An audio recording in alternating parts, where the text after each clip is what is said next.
We're talking about Rachel Maddow and her big nothing burger. Oh, it's kind of unfortunate. I mean, it was like, it's such a good scoop, but then there's nothing there. I have, as somebody who's a member of the media now, for folks who don't know the story, MSNBC hosts on Tuesday unveiled Donald Trump's tax return in a much hype reveal that didn't really reveal much at all.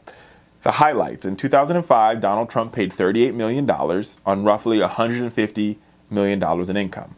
The incomplete return, which was leaked, given exclusively to the Rachel Maddow Show, appears to be the first time that some of Trump's tax returns have been made public, but it doesn't appear to contain any new damaging revelations. Yeah. So this was a year, it was a good, 2005 was actually a really good year economically. It's a good year for Donald Trump, apparently. It was a good year for Donald Trump. It was during the economic downturn. It doesn't show you where any of his income comes from, like the Russians or the Chinese or any of that. This is just the 1040 form, 2 pages of it. So yeah, if this is not a detail, I mean, if you were going to look at Donald Trump's real tax return or perhaps his business tax return, you want to look at the schedules. It's like... You want to look at the schedules, you want to look at the income schedule, you want to look at the S4 form. There's other forms you want to look at. And what really irks me about this is somebody who is a part of the media and somebody who's also part of the quote-unquote progressive resistance.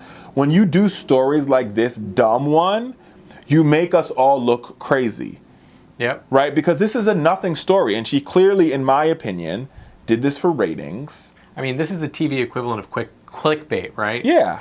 It's this crazy headline, and so you watch it, and then if you watched it all, it took her 24 minutes to get to... she was really going to drag it out. This tax return, where you're like... She buried it. There's nothing there. There's no there. So the interesting story and the kind of the conspiracy theory behind this goes a little bit deeper. You start talking about Donald Trump is actually someone who, believe it or not, has a history of leaking things about himself to the media. Oh, yeah.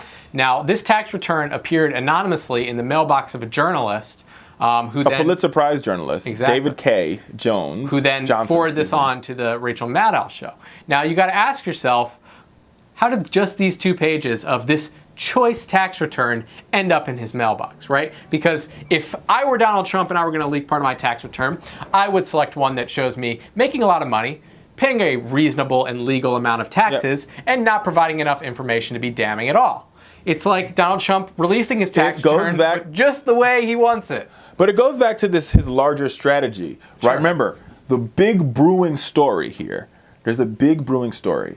The big brewing story is Donald Trump and his business connection to these damn Russians. Right. And now we find out this week that Mike Flynn in 2015 was getting paid by the Russians. He was. Right? And we also find out, remember Monica Crowley, who used to work for the president, who was caught plagiarizing? Now we find out that she just registered as a foreign agent for the Ukrainian government, propped up by the Russians. So ask yourself, how is this happening? How is this? This is the big story. It's the big story, right? And the intelligence community is everyone's trying to figure out this big story. And Donald Trump does this, and Rachel Maddow, like her or not, takes the bait.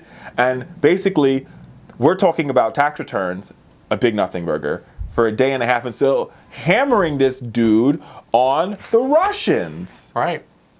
Right? And here's the truth. Kellyanne Conway, Donald Trump's advisor, said in January that the president would not be releasing his tax returns even after his audit is complete. Yep, they said the American people don't care anymore. Yeah. So that's why everybody tuned in. Her ratings went through the roof, and we learned nothing new.